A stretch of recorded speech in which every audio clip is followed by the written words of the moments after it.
నమస్కారం. మళ్ళీ నమస్కారం. ఈరోజు మనందరికీ చాలా ముఖ్యమైన దినం. ఈరోజు ఏప్రిల్ 14వ తారీఖు నాడు డాక్టర్ భీమ్‌రావ్ రామ్‌జీ అంబేద్కర్ గారి జన్మదినం. ఈరోజు ఆయన జయంతి. భారతదేశం అంతటే కాదు, అటు అమెరికాలో, లండన్‌లో, ప్రపంచమంతటా హ్యూమన్ రైట్స్‌ని విలువ ఇచ్చేవాళ్ళు ప్రతి ఒక్కళ్ళు ఈరోజు అంబేద్కర్ జయంతి జరుపుకుంటున్నారు. పెద్ద పండుగ వాతావరణంలో ఎక్కడెక్కడైతే అంబేద్కర్ స్టాచ్యూ ఉందో అక్కడ బడుగు వర్గాల వాళ్ళు పెద్ద సంఖ్యలో పోయి దండలు వేసి మొక్కి ప్రార్థనలు చేసి మళ్ళీ ఒకసారి అంబేద్కర్ గారు మనకి ఇచ్చిన మహాప్రసాదం ఏంటి అని మళ్ళీ ఒకసారి గుర్తు తెచ్చుకుంటున్నారు. ఇంతకీ అంబేద్కర్ గారు మన కోసం ఏం చేశారు? అంబేద్కర్ గారు చేసింది మన కోసం కాదు. అంబేద్కర్ గారు చేసింది యావత్తు ప్రతి ఒక్క భారతీయుడు కోసం ఆయన పోరాడారు. ముఖ్యంగా భారతీయ మహిళల కోసం ఆయన పోరాడారు.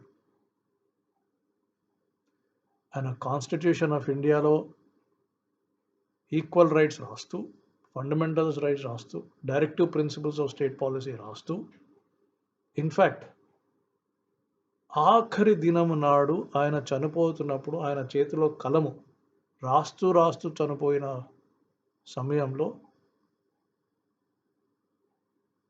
విమెన్స్ ఈక్వాలిటీ గురించి, హిందూ యూనిఫామ్ కోడ్ గురించి ఆయన రాస్తూ చనిపోయారు.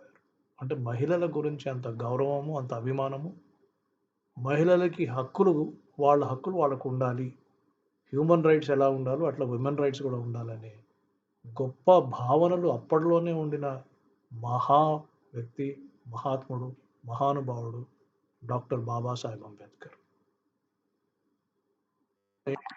మనందరికీ చాలా గర్వంగా ఉంటుంది. ఆయన పేరు చెప్తే చాలు, భీమ్ అంటే చాలు, జై భీమ్ అంటే చాలు, ఒంట్లోంచి రక్తం ఇలాగా చాలామందికి సంతోషంతో కుంగిపోతూ ఉంటారు. ఆ పేరే ఒక మ్యాజికల్ పేరు. కానీ ఒక చిన్న విషయం నాకు ఎప్పుడూ బాధాకరంగా బాధనిచ్చే విషయం ఏంటంటే, మహిళలకు స్వేచ్ఛ కోసం పోరాడిన వ్యక్తి, మహిళల కోసము ఈక్వాలిటీ కోసం పోరాడిన వ్యక్తి, ప్రతి భారతీయుడు కాన్స్టిట్యూషన్ ఆఫ్ ఇండియాలో, ఆయన రచించిన ఒక కాన్స్టిట్యూషన్ ఆఫ్ ఇండియాలో ఆ రోజు ఏ దేశంలో లేని పరిస్థితి, ఆ రోజు ఏ దేశంలో హక్కు ఎవరికి లేదు, సామాన్యులకు లేని హక్కు ఆయన ప్రతి భారతీయుడికి, ప్రతి భారతీయ సామాన్యుడికి కాన్స్టిట్యూషన్ ఆఫ్ ఇండియాలో ఎలక్టోరల్ రైట్ అంటే ఓటు వేసే హక్కు ఆయన ఏర్పాటు చేశారు. అది ఎవరికి ఏర్పాటు చేశారు? కేవలం దళితులకి, ఆదివాసులకి ఏర్పాటు చేశారా? కాదు. ఆయన ఆలోచన అంత నేరో ఆలోచన కాదు, అంత చిన్న ఆలోచన కాదు. దేశంలో ఉన్న ప్రతి భారతీయుడికి ఒక ఓటు హక్కు ఉండాలి అని ఆయన పోరాడి ఆయనే స్వయంగా రచించారు. ఆయన భారతదేశానికి ఒక గొప్ప లీడర్, భారతదేశానికి ఒక పెద్ద స్వేచ్ఛ ఇచ్చిన ఒక పెద్ద వ్యక్తి. అటువంటి భారతదేశానికి భారత రత్న ఆయన అతన్ని కుట్ర పన్ని కొంతమంది పెద్దలు అతన్ని తీసుకొచ్చి కేవలం దళితుల లీడరు అని ఒక సర్కిల్ చుట్టేసి పెట్టేశారు. ఇది ముమ్మాటికి ఒక క్రైమ్. ఇది కరెక్ట్ కాదు. ఇది డాక్టర్ బాబాసాహెబ్ అంబేద్కర్ గారు కేవలం దళితులకి, ఆదివాసులకి లీడర్ కాదు, ప్రతి భారతీయుడికి లీడర్. అది ప్రతి భారతీయుడు గమనించాలి, గర్వించాలి, మళ్ళీ పదే గుర్తించాలి. ఈ విషయాలన్నీ చూసుకుంటూ ఒకసారి ఆయన జీవిత చరిత్ర ఏంటి అని ఈరోజు ఏప్రిల్ 14వ తారీఖు నాడు అంబేద్కర్ జయంతి నాడు మళ్ళీ ఒకసారి గుర్తు చేసుకుందాం. భీమ్రావ్ రామ్జీ అంబేద్కర్ గారు ఈరోజు ఏప్రిల్ 14వ తారీఖున 1891 సంవత్సరం 1891లో మహావ్ అనే ఒక ప్లేస్ మధ్యప్రదేశ్లో ఉంది ఇప్పుడు అది. అక్కడ వాళ్ళ తండ్రి గారు బ్రిటిష్ ఆర్మీలో పనిచేస్తుండినారు. అక్కడ పుట్టినారు. అక్కడ పుట్టిన తర్వాత 66 సంవత్సరాలు పోరాడి పోరాడి పోరాడి దేశానికి మొత్తం చాలా త్యాగాలు చేసిన డాక్టర్ బాబాసాహెబ్ అంబేద్కర్ గారు 65 సంవత్సరాల తర్వాత ఢిల్లీలో డిసెంబర్ 6 తారీఖు 1956 సంవత్సరం మరణించారు. కాగా 56లో మరణించిన డాక్టర్ బాబాసాహెబ్ అంబేద్కర్ గారికి భారతరత్న అని 1990 సంవత్సరంలో అప్పుడు ఇచ్చారు. అంటే 34 సంవత్సరాలు పట్టింది భారత ప్రభుత్వానికి, పెద్దలకి ఆయన చేసిన సేవల్ని గుర్తించి భారతరత్న అని ఇవ్వడానికి 34 సంవత్సరాలు. చనిపోయినాక 34 సంవత్సరాలు మరి ఏం ఆలోచన చేశారో, ఎంత ఆలోచన చేశారో తెలియదు కానీ భారతరత్న అనే బిరుదు ఆయనకి ఆ రోజే ఇవ్వాల్సింది. 34 సంవత్సరాలు ఎండబెట్టి తర్వాత లాస్ట్లో ఇచ్చారు. బాల్యంలో స్కూలింగ్లో చూస్తే మనకి అంబేద్కర్ గారి బాల్యంలో స్కూల్కి వెళ్ళినప్పుడు చాలా కష్టాలను ఎదుర్కొన్నారు. స్కూల్లో దళితుల్ని మిగతా వాళ్ళని సెపరేట్గా కూర్చోబెట్టేవాళ్ళు. చాలా బాధ అనిపించేది ఆయనకి. అందరు బెంచీల మీద కూర్చుంటే దళితులను కింద కూర్చోబెట్టేవాళ్ళు. కింద కూర్చునేటప్పుడు ఎవరు గోను సంచి వాళ్ళే తెచ్చుకోమని చెప్పారు. పాపం ఈయన ఎన్నో 3 గ్రామాలు దాటి ఒక గోను సంచి సంఖలో పెట్టుకుని నడుచుకుంటూ పోయి ఆ గోను సంచి వేసుకుని కూర్చుని చదివి మళ్ళీ ఆ గోను సంచి మడతపెట్టి మళ్ళీ సంఖలో పెట్టుకుని మళ్ళీ 5 గ్రామాలు దాటి మళ్ళీ ఊరికొచ్చేవాడు. ఎంత కష్టాలు పడ్డారు. ఇంట్లో చదువుకోవాలంటే మనకున్నట్టు లైట్లు ఫ్యాన్లు లేవు, బయట చదువుకోవాల్సిందే. ఇంత దూరం 5 గ్రామాలు దాటి స్కూల్కి వెళ్ళిన తర్వాత నీళ్లు తాగాలి అంటే అక్కడ ఉన్న ఆ రోజుల్లో వాళ్ళు ఈ కాస్ట్ సిస్టమ్ వల్ల ఆచారంలో ఏముందంటే అందరూ తాగే నీళ్లు దళితులకు ఇయ్యరు. అందరూ తాగే కప్పులు కానీ గ్లాసులు కానీ దళితులకు ఇయ్యారు. దళిత అబ్బాయి కానీ ఆ రోజు అమ్మాయిలు స్కూల్కి పోవడం అనేది చాలా అరుదు. దాహం వేస్తుంది మొర్రు అని నీళ్ళు అడిగితే ఎవరో ఒకళ్ళు వచ్చి పైనుంచి కూజ పైన పట్టుకుని ఇట్లా కింద పోస్తే ఆ పిల్లోడు ఇలా చెయ్యి కింద పెట్టి చెయ్యి ఇలా తాగాలి. అటువంటి పరిస్థితుల్లో ఉన్నప్పుడు అంబేద్కర్ గారు చదివిన స్కూల్లో కూడా ఆ నీళ్లు పోయడానికి ఎవరు సిద్ధంగా ఉండేవాళ్ళు కాదు. ఓ ప్యూనే వచ్చి పోస్తే అప్పుడు దళిత స్టూడెంట్స్ తాగేవాళ్ళు, కింద నుంచి ఇలా తాగేవాళ్ళు. హాస్యంగా ఒకసారి ఒక చిన్న ఆర్టికల్ కూడా రాశారు అంబేద్కర్ గారు. ఒక్కోసారి ఆ ప్యూన్కి ఇంట్లో గొడవలు ఉండొచ్చు, లేకపోతే ఆరోగ్యం బాగాలేకపోవచ్చు, సెలవు పెట్టి వచ్చేవాడు కాదు. సో ఆ ప్యూన్ రాలేదు కాబట్టి ఆ రోజు మరి నీళ్ళు ఎవరు పోస్తారు? సో ప్యూన్ లేడు కాబట్టి నీళ్లు కూడా ఉండేవి కావు. So no peon no water అని ఒక ఆర్టికల్ కూడా రాశారు హాస్యంగా. సో ఆ రోజు నీళ్ళు ఉండేవి కాదు, ప్యూన్ లేడు కాబట్టి ఎవరు నీళ్ళు పోసేవాడు కాదు. సో మరి ఇన్ని గ్రామాలు దాటుకుని ఇన్ని కిలోమీటర్లు నడుచుకుని వచ్చిన పిల్లలు వాళ్ళకి నీళ్ళు కూడా ఉండేవి కాదు స్కూల్లో ప్యూన్ లేకపోతే. అటువంటి కష్టాలు అడుగడుగున వివక్ష, అడుగడుగున అవమానాలు అన్నీ ఎదుర్కొని చదువుకుంటూ పై చదువు వరకు వెళ్తూ వెళ్ళారు. మనందరికీ తెలుసు బాబాసాహెబ్ అంబేద్కర్ గారు అనగానే కాన్స్టిట్యూషన్ ఆఫ్ ఇండియా మనకు గుర్తొస్తుంది. The chief architect of constitution of India.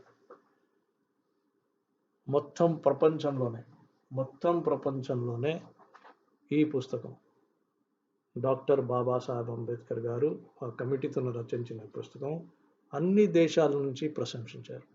అన్ని దేశాలు మెచ్చారు. అడ్వాన్స్డ్ కంట్రీస్ కూడా కాన్స్టిట్యూషన్ ఆఫ్ ఇండియాని గొప్ప గ్రంథంగా గుర్తించారు. దీంట్లో మనం చూస్తే ముఖ్యంగా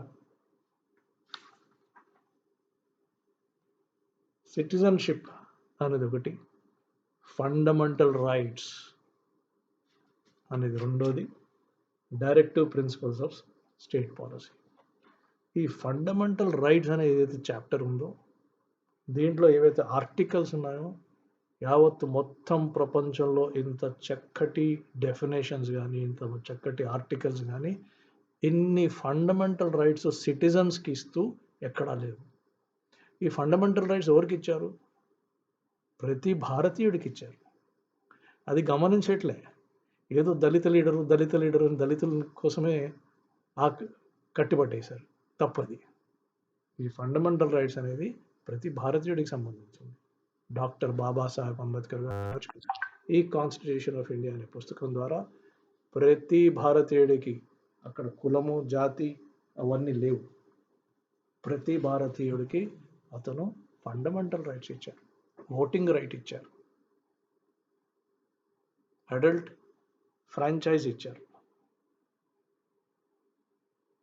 మళ్ళీ బాల్యంకి వెళ్ళాము, స్కూల్కి వెళ్ళాము, స్కూల్లో ఎలా విద్యాభ్యాసం జరిగింది. ఆ తర్వాత 1913 సంవత్సరం నాడు ఆయన కొలంబియా యూనివర్సిటీ ఒక స్కాలర్షిప్ మీదకి వెళ్ళి అక్కడ డిగ్రీలు సంపాదించారు. ఆ తర్వాత 1916 అక్కడ సరిపోలేదు ఆయనకి. కొలంబియాలో చేసిన ఒక సుమారుగా 5 డిగ్రీలు తీసుకున్నారు. అది సరిపోలేదు. మళ్ళీ లండన్కి వెళ్ళి ఇంకొక స్కాలర్షిప్, ఇండియాకి వచ్చి స్కాలర్షిప్ తీసుకుని మళ్ళీ లండన్కి వెళ్ళి లండన్ స్కూల్ ఆఫ్ ఎకనామిక్స్కి వెళ్ళారు. London school of economics. ఆ రోజుల్లో లండన్ స్కూల్ ఆఫ్ ఎకనామిక్స్ అంటేనే అసలు ఎవరికి అందుబాటులో ఉండేది కాదు. అక్కడ పోయి మళ్ళీ అక్కడ పిహెచ్డీలు చేశారు. చాలామంది మేధావులు అడుగుతుంటారు, అసలు డాక్టర్ బాబాసాహెబ్ అంబేద్కర్ గారు ఏమిటి? విద్యాభ్యాసంగా చూసినా, ఎడ్యుకేషన్ పరంగా చూసినా, what is he? Is he a sociologist? Is he a psychologist? Is he a philosopher? Is an economist అని ఎవరికి అంతుపట్టట్లేదు. ఎందుకంటే అన్నిట్లో ఆయనకు డిగ్రీలు ఉన్నాయి. Is fundamentally basically an economist. London school of ఎకనామిక్స్కి వెళ్ళి చదువుకున్నారు ఆయన. పొలిటికల్ సైన్స్ చేశారు, సోషాలజీ చేశారు, ఆంథ్రోపాలజీ చేశారు. డిగ్రీల తర్వాత డిగ్రీలు, పోస్ట్ గ్రాడ్యుయేషన్ తర్వాత పోస్ట్ గ్రాడ్యుయేషన్, పిహెచ్డి తర్వాత పిహెచ్డి అయినా కంప్లీట్గా చేసుకుంటూ వచ్చారు. సో ఈ విధంగా చూస్తూ ఉంటే మళ్ళీ ఒకసారి 1891లో జన్మించిన బాబాసాహెబ్ రామ్జీ అంబేద్కర్ గారు 1897లో ఆయన 6 సంవత్సరాలు ఉండగానే బాంబేలో ఉన్న ఎల్ఫిన్స్టన్ కాలేజ్లో అక్కడ స్కూల్లో జాయిన్ అయ్యారు. ఆ స్కూల్లో, ఎల్ఫిన్స్టన్ కాలేజ్ అనే స్కూల్లో ఏకైక దళిత స్టూడెంట్ అంబేద్కర్. ఆ తర్వాత అక్కడ నుంచి 1907లో 16 ఏళ్ల వయసు గల అంబేద్కర్ గారు మ్యాట్రికులేషన్ 1907లో కంప్లీట్ చేశారు. చేసి అక్కడే Bombay university, Bombay very very famous prestigious Bombay యూనివర్సిటీలో degree in economics, degree in politics science, 2 dual degree తీసుకున్నారు. వెరీ వెరీ రేర్, అరుదు. 1913లో 23 సంవత్సరాల వయసు, చిన్న వయసులో అమెరికాకి వెళ్ళి కొలంబియా యూనివర్సిటీలో ఎంఏలో economics, sociology, history, philosophy, anthropology లాంటి కోర్సెస్లో పోస్ట్ గ్రాడ్యుయేషన్ చేశారు. అక్కడ రాసిన పిహెచ్డి చాలామందికి ఆకట్టుపట్టుకుంది. PhD thesis ancient Indian commerce అనే దాని మీద రాస్తే చాలామందికి అర్థం కాలేదు, ఏంటి కొత్త టాపిక్, అట్లాంటి టాపిక్ ఎవరు చూడలేదు అప్పుడు కొలంబియా యూనివర్సిటీలో. అదేవిధంగా నేషనల్ డివిడెండ్స్ ఆఫ్ ఇండియా, ఈరోజు మనం డెమోగ్రాఫిక్ డివిడెండ్ ఆఫ్ ఇండియా అని ఏదైతే అంటున్నామో, 1913లోనే సుమారు 100 సంవత్సరాల ముందనే అంబేద్కర్ గారు నేషనల్ డివిడెండ్ ఆఫ్ ఇండియా అని ఆ రోజే రాశారు. ఎంత మేధావండి, ఎంత ముందు చూపు. ఈలాగా థీసిస్ రాస్తూ ఆ రోజుల్లో, ఆయన చదువుకున్న రోజుల్లో ఆయన మీద ఒక ప్రభావితమైన ఒక పుస్తకం పేరు డెమోక్రసీని జాన్ డేవీ DEWEY అనే ఒక ఆథర్ రాసిన పుస్తకం ఆయన మీద చాలా ప్రభావితం చేసింది. ఆయన రాసిన థీసిస్లో ఇందాక మనం అనుకున్నాం ఏన్షియంట్ ఇండియన్ కామర్స్ అని ఒక thesis, national dividend of India అనేది, మూడోది కాస్ట్స్ ఇన్ ఇండియా. ఈ 3 పుస్తకాలు, ఈ 3 థీసిస్ చాలా చాలా ఫేమస్ అవ్వడం. ఎందుకంటే ఆ కాంటెంట్ అనేది ఏదైతే ఆయన రాశారో ఒరిజినల్ కాంటెంట్, చాలా చాలా రీసెర్చ్ చేసి రాశారు. సొంత ఎక్స్పీరియన్సెస్ వల్ల ద్వారా కొన్ని రాసినవి అయితే చాలా మందితో మాట్లాడి చాలా మందిని కలిసి చాలా రీసెర్చ్ చేసి ఫస్ట్ టైం వెస్టర్న్ వరల్డ్కి ఇండియాలో ఉన్న డార్క్ ఏరియాస్ ఎవరికైతే వాళ్ళకి తెలియదో అవన్నీ మళ్ళీ ఒకసారి లైట్కి తీసుకొచ్చి చూపించి అందరినీ ఆశ్చర్యపరిచారు. అందరూ ఇది కరెక్టా అనుకున్నారు. వాళ్ళు రీసెర్చ్ చేయడం మొదలుపెట్టారు. చూస్తే అన్నీ కరెక్ట్. ఆ విధంగా చేసుకుంటూ ఇవన్నీ మళ్ళీ ఇండియాకి వచ్చి ఇండియాలో ఉన్న పరిస్థితులు చూసి మళ్ళీ మరొకసారి ఏ కంపెనీలో జాయిన్ అయినా ఎక్కడ పోయినా మళ్ళీ వివక్షకు గురై నీతో నేను కూర్చాము ఒక కాలేజ్లో లెక్చరర్గా జాయిన్ అయినా అక్కడ ఉన్న టీచర్లకి చాలా ఇష్టం. బాంబే యూనివర్సిటీలో అంబేద్కర్ ప్రొఫెసర్ గారు. కానీ మిగతా ప్రొఫెసర్లంతా ఇతను దళితుడు, ఇతనితో మేము కూర్చోము, ఇతనితో మేము మాట్లాడలేము, ఇతనితో మేము పని చేయలేము అని చెప్పారు. ఇటువంటి వివక్ష అడుగు అడుగున వస్తూనే ఉంది. అటువంటి వివక్ష వస్తూ ఉన్న అంబేద్కర్ దాన్ని హరించలేక ఇది బాలేదని చెప్పి, లేదు వీళ్ళ రైట్స్ కోసం నేను పోరాడాలి, దళితుల యొక్క రైట్స్ కోసం నేను పోరాడాలి అని లాయర్గా ప్రాక్టీస్ చేయడం మొదలుపెట్టారు. 1926లో లాయర్గా ఆయన కోర్టుకు వెళ్ళి వాదించడం మొదలుపెట్టారు. అంతేకాదు 1927లో 1977 సంవత్సరంలో పబ్లిక్ మూవ్మెంట్స్ మొదలుపెట్టారు. కోర్టుకు వెళ్తే సరిపోదు, బయటికి రావాలి, పబ్లిక్లో ఉండాలి, పబ్లిక్ని లీడ్ చేయాలి, మూమెంట్ క్రియేట్ చేయాలి, ఒక పెద్ద మూమెంట్ని లీడ్ చేయాలి, ముందుండి తీసుకెళ్లాలని మూమెంట్స్ క్రియేట్ చేశారు. 3 మూమెంట్స్ చాలా చాలా ఫేమస్ అంబేద్కర్ గారు. ఒకటి వచ్చేసి టెంపుల్ ఎంట్రీ. ఆ రోజుల్లో మహారాష్ట్రలో ముఖ్యంగా బాంబేలో చాలా గుళ్ళలోకి దళితులు తీసుకుని స్వయంగా టెంపుల్ ఎంట్రీ చేశారు. 1927లో ఈ టెంపుల్ ఎంట్రీ మూవ్మెంట్ అనేది చాలా ఫేమస్ అయింది.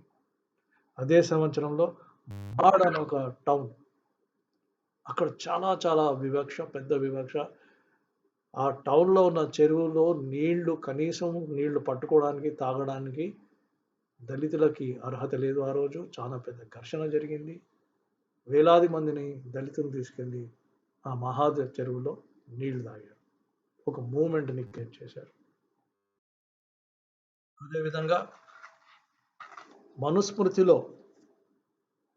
ఈ కాస్ట్ సిస్టమ్ ఎలాగుందో, శూద్రులు అతి శూద్రులని ఎలాగైతే వర్ణించారో దాంట్లో మనకి స్థానం లేదు అని గ్రహించిన అంబేద్కర్ గారు పబ్లిక్గా 25 డిసెంబర్ 25వ తారీఖు నాడు 1927లో మనుస్మృతి కాపీస్ని కాల్ చేశారు పబ్లిక్లో అందరితో కలిసి. అదేవిధంగా 1930లో కాలారాం టెంపుల్ మూమెంట్ అని ఒక మూమెంట్ లీడ్ చేశారు. 15,000 మంది దళితులను తీసుకుని కాలారాం టెంపుల్లో ఎంట్రీ చేయడానికి 15,000 మంది దళితులు ప్రయత్నం చేయగా అక్కడ ఉన్న అగ్రకులస్తులు అడ్డుకొని గేట్లు మూసేసి ఈ 15,000 మందిని కాలారాం టెంపుల్ లోపలికి పోకుండా అడ్డుకున్నారు. ఇటువంటి డిఫరెంట్ మూమెంట్స్ 1927 నుంచి 1930 వరకు ఆ యంగ్ అంబేద్కర్ గారు, మనం ఇందాక ఏమనుకున్నాం 1891లో పుట్టారు. 1891లో పుట్టారు అంటే 1931 లోపట ఆయనకి 30 to 40 ఇయర్స్ మధ్యలో ఇటువంటి పబ్లిక్ మూమెంట్స్లో ముందుండి నడిపారు. తర్వాత 1932లో మనం అందరం పూనా ప్యాక్ట్ గురించి అందరికీ తెలిసిన విషయమే. ఈ 1920s 1940s మధ్యలో జరుగుతున్న ఈ చిన్న అసెంబ్లీస్ ఎక్కడెక్కడ ఏర్పాటు చేసిందో బ్రిటిష్ పరిపాలన ఆ రోజు ఎవరికి ఓటు హక్కు ఉండాలి, ఎవరికి ఉండకూడదు అని చాలా పెద్ద చర్చ జరుగుతున్నప్పుడు బ్రిటిష్ పరిపాలన ఏమనిందంటే ఈ డిప్రెస్డ్ క్లాసెస్ అంటే ఎస్సీస్ అండ్ ఎస్టీస్కి డిఫరెంట్ ఎలక్టరేటే ఉండాలా, వాళ్ళకి సెపరేట్గా వాళ్ళ క్యాండిడేట్స్ సెపరేటు, వాళ్ళ ఓటర్స్ సెపరేట్ అని ఒక ప్రతిపాదన ఇస్తే దానికి గాంధీ గారు ఎదుర్కొన్నారు. ఇలా చేస్తే హిందూ సొసైటీనే మీరు డివైడ్ చేస్తున్నారు, ఇది కరెక్ట్ కాదు, అందరు కలిసి ఒకటే ఆల్ ఎలక్టరేట్ అందరు కలిసి ఓటు వేయాలి అని ఆయన చేస్తే అంబేద్కర్ గారికి అది ఏమాత్రం నచ్చలేదు. అంబేద్కర్ గారికి గాంధీ గారికి మొట్టమొదటిసారిగా అక్కడ ఒక డిఫరెన్స్ ఆఫ్ ఒపీనియన్, చాలా చాలా తేడాలు వచ్చేసాయి. యారవాడ జైలు అని పూనాలో ఎక్కడైతే ఉందో యారవాడ జైల్లో బంధితుడైన గాంధీ నిరాహార దీక్ష కూర్చుని గాంధీ అంబేద్కర్ని ఒప్పించి ఈ సెపరేట్ ఎలక్టోరేట్ ఫర్ డిప్రెస్డ్ క్లాస్ని క్యాన్సిల్ చేయించండి అని అందరితో ఒత్తిడి చేయించి పాపం ఒంటరిగా ఉన్న అంబేద్కర్ మీద అందరూ వచ్చి పడి అతన్ని మనసు మార్చేసి అతను మనసును విరగొట్టి అతనితోనే సంతకాలు చేయించారు. అది పూనా ప్యాక్ట్. పూనా ప్యాక్ట్ కింద జనరల్ ఎలక్టరేట్ అంటే అందరూ ఓటు వేస్తారు, కానీ కొన్ని రిజర్వ్డ్ కాన్స్టిట్యుయెన్సీస్ ఉంటాయి. ఈరోజు మనం ఏదైతే పాటిస్తున్నామో అది పూనా ప్యాక్ట్ వల్ల వచ్చింది. బలవంతాన అందరి అప్పుడున్న Indian national Congress national independence కోసం మనం పోరాడుతున్నాము, నేషనల్ మూమెంట్ ఇది, ఈ పోరాటంలో మనకి ఇట్లా విభేదాలు ఉంటే మనం కష్టము అని రకరకాలుగా ఇమోషనల్ బ్లాక్మెయిల్ చేసి అంబేద్కర్ గారితో ఆ సంతకం చేయించారు. అది 1932లో జరిగిన పూనా ప్యాక్ట్. అది తర్వాత చాలా అంశాలు, చాలా సంఘటనల్లో అంబేద్కర్ గారు మాట్లాడుతూ అది అన్ఫార్చునేట్లీ నాతో సంతకం చేయించారు, కానీ అది గాంధీ గారి ఒత్తిడి వల్ల మిగతా వాళ్ళంతా లీడర్స్ నా మీద ప్రెషర్ పెట్టి చేయించారు, అది నాకు ఏమాత్రం ఇష్టం లేదని కూడా చెప్పారు. ఆ తర్వాత 1935లో 3 సంవత్సరాలు పూనా ప్యాక్ట్ తర్వాత 3 సంవత్సరాల తర్వాత అన్ఫార్చునేట్లీ అంబేద్కర్ గారి మొదటి భార్య రమాబాయి గారు మరణించడం జరిగింది. అదే సంవత్సరం చాలా చాలా ఆలోచించి చాలా పెద్దలతో మాట్లాడి ప్రపంచం అంతటా తిరిగిన అంబేద్కర్ గారు నేను హిందూయిజం వదిలేస్తే బాగుంటుంది అని ఫస్ట్ టైం ప్రకటన చేశారు. చాలామందికి ఆశ్చర్యం వేసింది. అటువంటి ఆలోచన ఆయన మనసులో ఉందని ఎవరికి తెలియదు. ఆయన ప్రకటించడం మటుకు 1935 సంవత్సరంలో ఈ వివక్షకు గురైన, చిన్నప్పటి నుంచి అడుగడుగున వివక్షకు గురైన అంబేద్కర్ గారు ఫస్ట్ టైం చెప్పడం, తన మనసులో మాట చెప్పడం జరిగింది. 36 సంవత్సరంలో ఇండిపెండెంట్ లేబర్ పార్టీ అనే ఒక పార్టీ పెట్టి బాంబే లెజిస్లేటివ్ అసెంబ్లీ ఎలక్షన్స్లో పార్టిసిపేట్ చేసి 16 సీట్లు గెలిచారు. ఇండిపెండెంట్ పార్టీగా అందరూ ఒత్తిడి చేశారు.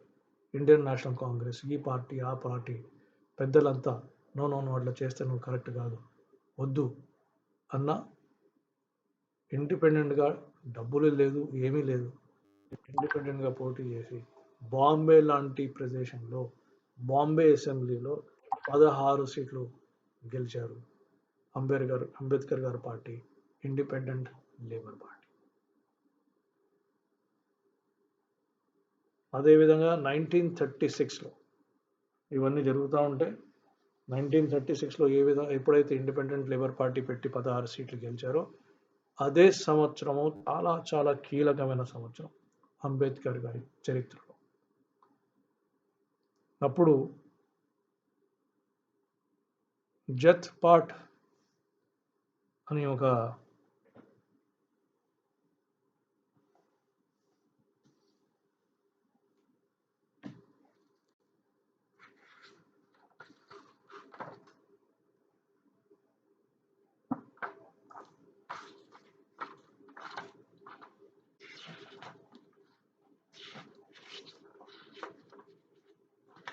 అంబేద్కర్ గారిని మాట్లాడాలని చీఫ్ గెస్ట్గా ఒక ఆర్గనైజేషన్ జాత్ పాట్ తోడక్, అంటే కులాలు మతాలు వద్దు, ఇవన్నీ విడగొట్టి లిబరల్ సొసైటీ ఫామ్ చేద్దామని ఒక మండల్ ఉండేది లాహోర్లో. దాన్ని జాత్ పాట్ తోడక్ మండల్ అని పెట్టారు. 1936లో ఆ జాత్ పాత్ తోడక్ అనేవాళ్ళు స్పీచ్ ఇవ్వడానికి అంబేద్కర్ గారిని చీఫ్ గెస్ట్గా పిలిచారు. అంబేద్కర్ గారు ఒక స్పీచ్ రాసుకున్నారు, ప్రిపేర్ అయ్యి అడ్వాన్స్గా నేను ఇది మాట్లాడబోతున్నాను అని ఆ స్పీచ్ కూడా వాళ్ళకి పంపించారు. ఆ స్పీచ్ ఎలాగో మళ్ళీ గాంధీ గారికి లీక్ అయింది. ఆ స్పీచ్లో ఉన్న చాలా అంశాలు గాంధీ గారికి నచ్చలేదు. తర్వాత వాళ్ళే జాత్ పాత్ తోడక్ మండల్ లాహోర్లో ఉన్న వాళ్ళే మళ్ళీ ఈయనకు లెటర్ రాసి, అయ్యా మీరు రావద్దు, కొన్ని కారణాల వల్ల, అనుకోని కారణాల వల్ల ఈ మీటింగ్ని మేము క్యాన్సిల్ చేశాము, మీరు రావద్దు అని అంబేద్కర్ గారిని కోరడం జరిగింది. చాలా చాలా చరిత్రాత్మకమైన అంశమే. ఈ విధంగా వినడం ఒకటైతే, ఆయన రాసిన స్పీచ్ ఏంటి? ఆయన రాసిన స్పీచ్ని ఎన్హిలేషన్ ఆఫ్ క్యాస్ట్ అంటారు. ఇది doctor Babasaheb Ambedkar writings and speeches volume 1 to volume 17, volume 1 to volume 17 ఇక దొరుకుతాయి మనకి. దాంట్లో ఫస్ట్ వాల్యూమ్లోనే వాల్యూమ్ నెంబర్ 1లోనే మనకి 36 పేజీలు speech prepared by doctor BR Ambedkar for the 1936 annual congress of the Jat Pat Todak Mandal of Lahore అని. దీంట్లో ఇక్కడ ఏమని రాస్తుందంటే, ఇది speech prepared but not delivered. ఎందుకు not delivered? Owing to the cancellation of the conference by the reception committee on the ground that the views expressed in the speech would be unbearable to the conference. Chief గెస్ట్గా పిలిచిన వాళ్ళే దాంట్లో ఉన్న views అవి మేము భరించలేము, ఈ కాన్ఫరెన్స్లో అవి చాలా రెవల్యూషనరీ థాట్స్, అవి వద్దు, దయచేసి క్యాన్సిల్ చేశామని వాళ్ళే లెటర్ రాశారు. సో ఇది చరిత్రలో ఎనిహిలేషన్ ఆఫ్ క్యాస్ట్ అనేది ఏదైతే ఈ స్పీచ్ ఉందో, ఇది తర్వాత ఇది డాక్యుమెంట్గా తయారైంది. ఇది one of the most famous writings or speeches converted into writings of doctor Babasaheb Ambedkar. దీంట్లో హిందూ ఆర్థడాక్స్ మెథడ్స్ని, రిచువల్స్ని, లీడర్స్ని చాలా క్రిటిసైజ్ చేశారు. దీని తర్వాత మళ్ళీ ఓపెన్గా గాంధీ గారికి, అంబేద్కర్ గారికి పబ్లిక్ డిబేట్స్ స్టార్ట్ అయ్యాయి. అంబేద్కర్కి ఎగెయిన్స్ట్గా గాంధీ గారు రాయడం, గాంధీ గారు మీద నాకు చాలా గౌరవం ఉంది, అభిమానం ఉంది, కానీ నా అభిప్రాయం ఇది, నేను చదువుకున్నాను, లండన్ పోయి ఇన్ని డిగ్రీలు చేశాను, ఇన్ని పిహెచ్డీలు చేశాను, నేను చూశాను, స్వయంగా నా జీవితంలో ఏం జరిగింది నేను చేశాను, నా అభిప్రాయాలు ఇవి అని అంబేద్కర్కు చాలా మర్యాదపూర్వకంగా రాసిన చాలా లెటర్స్ ఉన్నాయి, చాలా ఆర్టికల్స్ ఉన్నాయి, చాలా పబ్లికేషన్స్ ఉన్నాయి. సో అక్కడ నుంచి ఎనిహిలేషన్ ఆఫ్ కాస్ట్ దగ్గర నుంచి మళ్ళీ ఇద్దరికి చిన్న ఐడియాలజికల్ డిఫరెన్సెస్ రావడం, ఎక్స్ప్రెస్ చేయడం, ప్రొఫెషనల్గా ఎక్స్ప్రెస్ చేయడం జరుగుతూ వచ్చాయి. మరి మనందరికీ తెలిసిన విషయమే, ఎటువంటి జరిగినప్పుడు మిగతా వాళ్ళంతా కలిసి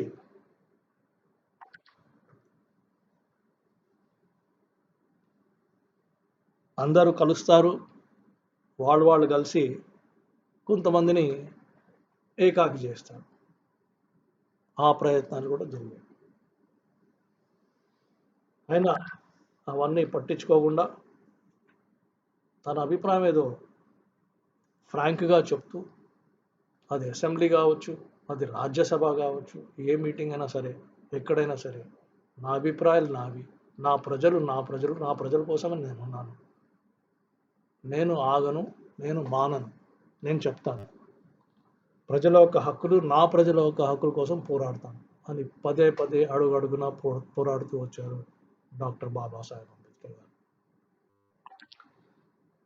తీరా 1947లో భారత స్వాతంత్రం వచ్చిన తర్వాత అతనికి ఏదో ఒక చిన్న పోస్ట్ ఇవ్వాలి కదా, లేదా బాగోదు అని అసలు ప్రధానమంత్రి అవ్వాల్సిన మనిషి బాబాసాహెబ్ అంబేద్కర్. మనందరికీ కాన్స్టిట్యూషన్ ఇచ్చారు, ఆయన ప్రధానమంత్రి ఎందుకు కాకూడదు? పోనీ డిప్యూటీ ప్రైమ్ మినిస్టర్ ఎందుకు చేయలేదు? ఏదో లాస్ట్లో ఉన్న చిన్న పోస్ట్, లా మినిస్టర్ అనే చిన్న పోస్ట్ ఇచ్చేసారు. ఇది చాలా బాధాకరమైన విషయం చరిత్రలో. ఇదే విషయం మళ్ళీ మనం బాబు జగ్జీవన్ రామ్ చరిత్రలో కూడా చూస్తాం. అక్కడ ఎప్పుడైతే 1977 తర్వాత ఆయన ఫస్ట్ ప్రైమ్ మినిస్టర్ అవ్వాలి. ప్రైమ్ మినిస్టర్ క్యాండిడేట్ అతను. అందరూ కలిసి కుట్ర పన్ని అతన్ని ప్రైమ్ మినిస్టర్ కాకుండా చూసుకున్నారు. అదేవిధంగా 1947లో కరెక్ట్గా 30 సంవత్సరాలు వ్యవధి ఇది.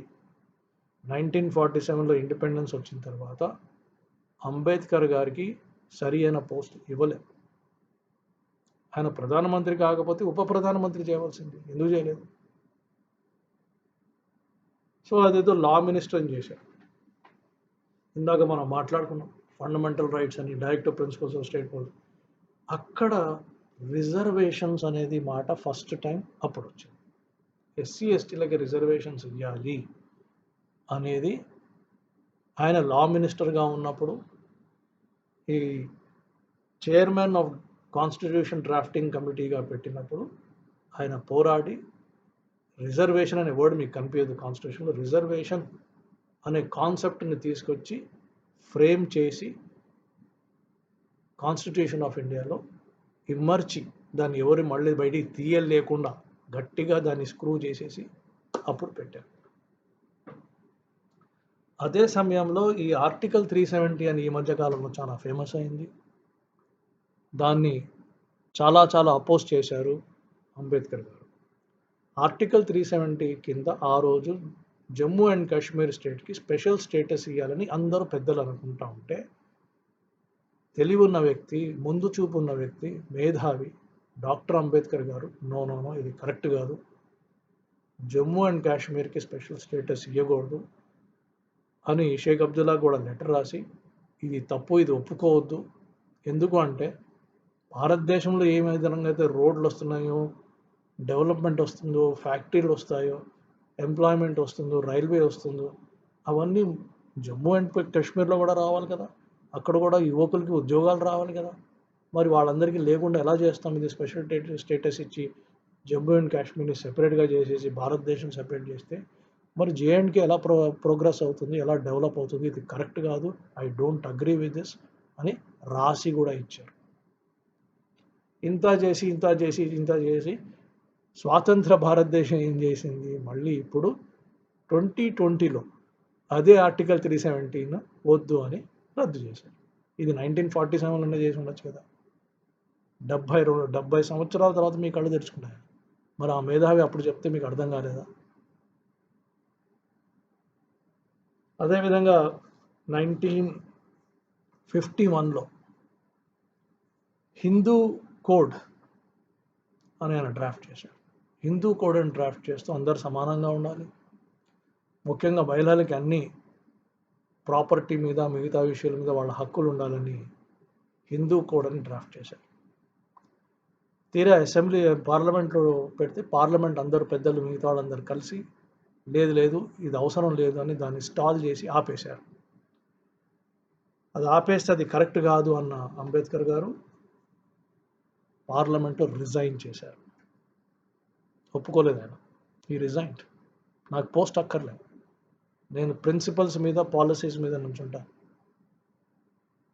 ఈ నా ప్రిన్సిపల్స్ మీద మీరు నుంచున్నప్పుడు నేను మినిస్టర్ని, నేను డ్రాఫ్ట్ చేసిన రూలు మన కంట్రీకి అవసరము, మొత్తం దేశమంతా ఒక దిక్కుంటే మనం ఒక దిక్కున్నాము, మరి మహిళలకి వాళ్ళ హక్కులు మనం ఇవ్వాలి కదా అని నేను సింపుల్ది అడిగితే మీరు ఎట్లా దాన్ని స్టాల్ చేస్తారు? No, it is not correct, it is I don't agree with it అని పోస్ట్కి రిజైన్ చేసి పడేశారు. మహానుభావులండి, పోస్టులున్నా రిజైన్ చేస్తారు. పోస్టుల కోసం ఎత్తుక్కుంటూ పోయేవాళ్ళు ఈ రోజుల్లో.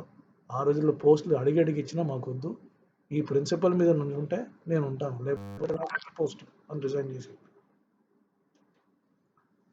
ఆ తర్వాత చాలా ముఖ్యమైన ఇవన్నీ చూసి చిన్నప్పుడే స్కూల్లో ఉన్నప్పుడు అప్పుడు చూసిన వివక్ష, కాలేజీలో వివక్ష, Columbia university, London school of ఎకనామిక్స్లో ఉన్నప్పుడు చాలా రికగ్నిషన్ వచ్చింది.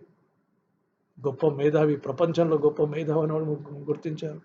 ఇండియాకు వస్తేనేమో నువ్వు ఒకటి దళితులు అనేసారు, అడుగున చుక్కలు చూపించారు. దేశానికి ఏది మంచిది ఇది మంచిది అది డ్రాఫ్ట్ చేసి బిల్లు పెడితే కూడా దాన్ని పక్కన తీసి పక్కన పడేశారు. మూమెంట్స్ చేశారు. అన్ని రకాలుగా కష్టాలను ఎదుర్కొన్న అంబేద్కర్ గారు 1950లో, ఇందాక మనం అన్నాం 1937లో ఫస్ట్ టైం తన మైండ్లో ఉన్న ఆలోచన చెప్పారు, నేను హిందూయిజం వదలాలి, హిందూయిజంలో నేను కంటిన్యూ కాలేను అని చెప్పారు. మళ్ళీ 1950లో ఆయన వరల్డ్ ఫెలోషిప్ ఆఫ్ బుద్ధిజం అని కాన్ఫరెన్స్లు జరుగుతూ వచ్చాయి. ఆ రోజుల్లో సిలోన్ అనేవాళ్ళు, ఈరోజు శ్రీలంకలో first world fellowship of Buddhism attend అయ్యారు. ఆ తర్వాత బర్మాలో జరిగింది. అలాగ 3 వరల్డ్ బుద్ధిజం 3 సార్లు అతను అటెండ్ అయ్యారు. 3 సార్లు అటెండ్ అయిన తర్వాత, అంత పెద్ద మహామనులతో కలిసిన తర్వాత, ప్రపంచ మునులతోని గురువులతోని బుద్ధిస్ట్ గురువులతోని మాట్లాడి చర్చించి ఆలోచన చేసి ఓవర్ నైట్ కాదు, 3 సంవత్సరాలు ఎక్కడ వరల్డ్ ఫెలోషిప్ ఆఫ్ బుద్ధిజం అటువంటి వరల్డ్ సెమినార్స్లో పార్టిసిపేట్ చేసిన తర్వాత ఫైనల్లీ ఆయన ఆ డిసిషన్కి వచ్చారు. 1950లో స్టార్ట్ అయిన ఈ జర్నీ, ఇది బుద్ధిజం జర్నీ, నేను ఒక పుస్తకం రాస్తున్నాను. ఆ పుస్తకం కంప్లీట్ అయిన తర్వాత, రచించిన తర్వాత అచ్చు వేసేటప్పుడు నేను అప్పుడు మత మార్పిడి చేసుకుని బుద్ధిజంకి వస్తాను అని అప్పుడే ముందే ప్రకటించారు. 1956 సంవత్సరంలో సుమారుగా మన దగ్గరికి వచ్చేసరికి ఈ లింగ్విస్టిక్ బేసిస్ మీద స్టేట్స్ రీఆర్గనైజేషన్ అయ్యాయి ఇండియాలో. అప్పుడే ఆంధ్రప్రదేశ్ అనే రాష్ట్రం కూడా మద్రాస్ స్టేట్ నుంచి విడబోయింది. 1956లో విడదించి కొత్త స్టేట్ ఫార్మ్ అయింది మనకి. ఆ 1956లో బుద్ధ అండ్ హిజ్ ధమ్మ అని, అంటే ధర్మం అనే పుస్తకం రచించి కంప్లీట్ చేసి పబ్లిష్ చేశారు 1956లో.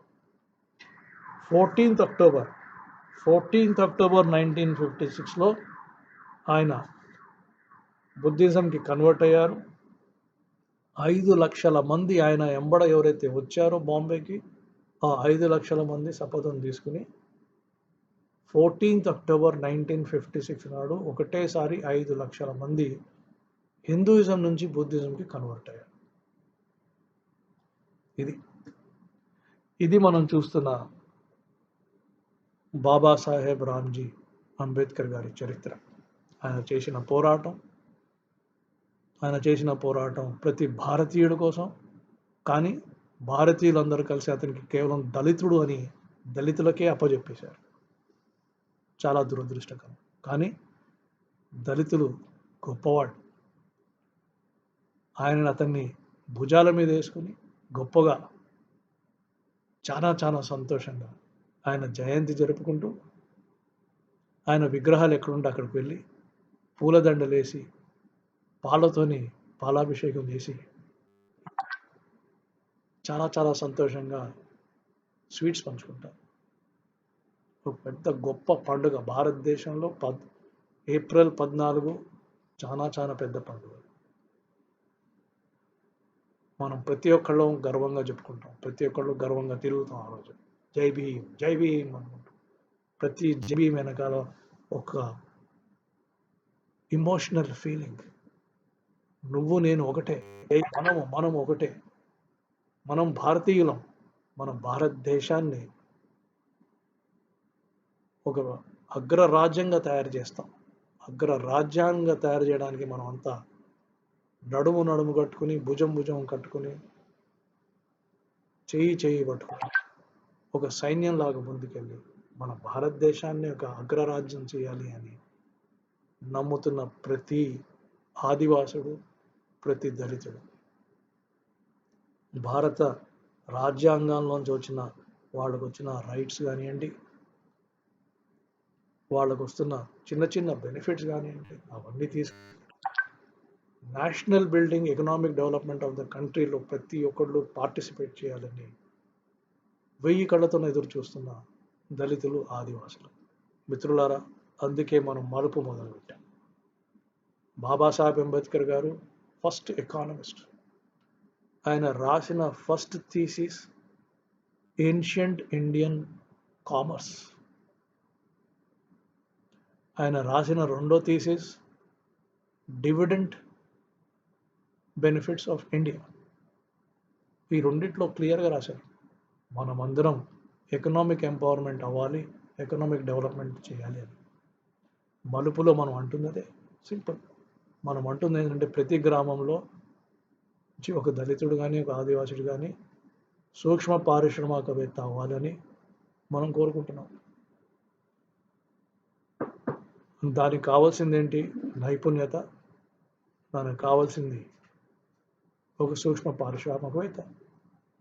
ముందు నైపుణ్యత సాధించాలి, తర్వాత ఒక ఎంఎస్ఎంఈ మనం ఫ్లోట్ చేసుకోవాలి, ఒక సూక్ష్మ పారిశ్రామికవేత్త అవ్వాలి. అప్పుడే మనమందరం బాబాసాహెబ్ అంబేద్కర్ గారి ఆశయాల మీద నడిచినట్టు. సో ఈ స్ఫూర్తితో బాబాసాహెబ్ అంబేద్కర్ గారిని మళ్ళీ గుర్తు చేసుకోవడానికి మనము భారతదేశ ఉన్నతి కోసం, వికాసం కోసం, అభివృద్ధి కోసం మనం ప్రతి ఒక్కళ్ళము సూక్ష్మ పారిశ్రామికవేత్తలు అవ్వాలి. జై భీమ్ అని చెయ్యి ఎత్తాలి. మేము మీకంటే ఏమి తక్కువ కాదు, మేము ఎవరికంటే ఏమి తక్కువ కాదు, మేము కూడా భారతదేశాన్ని అగ్రదేశంగా చేయడానికి మాకు ఆకాంక్ష, మాకు ఆ కోరిక, మేము చేసి చూపిస్తాము, మమ్మల్ని ఎవ్వరు ఆపలేరు అని చెప్పడం కాదు, చేసి చూపించాలి. అందుకే మలుపులో మనమందరం కలిసి ఒక్కొక్కళ్ళు చిన్న చిన్న పెట్టుబడితోనే 10 లక్షలు కావచ్చు, 5 లక్షలు కావచ్చు, 2 లక్షలు కావచ్చు, సూక్ష్మ పారిశ్రామికవేత్తలు. All the best. మళ్ళీ చెప్తున్నాను, ఆల్ ది బెస్ట్. మిత్రులారా, కోవిడ్ మళ్ళీ సెకండ్ వేవ్గా వస్తుంది. జాగ్రత్తలు తీసుకోండి. తప్పనిసరిగా మాస్క్ వేసుకోండి, సోషల్ డిస్టెన్సింగ్ మెయింటైన్ చేయండి, చేతులు కడుక్కోండి, శానిటైజర్ చేసుకోండి. కోవిడ్ డిసిప్లిన్ మెయింటైన్ చేయండి, కోవిడ్ యొక్క జాగ్రత్తలు తీసుకోండి. ఎందుకంటే ఇటువంటివి వచ్చినప్పుడు అందరూ బాగుంటారు, ముఖ్యంగా మనవాళ్ళు కష్టాలు పడతారు.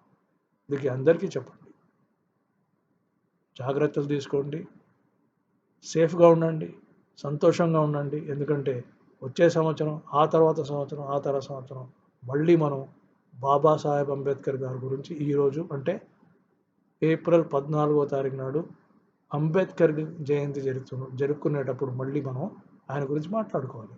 అందరూ క్షేమంగా, సంతోషంగా ఉండాలి. జై భీమ్. జై భీమ్.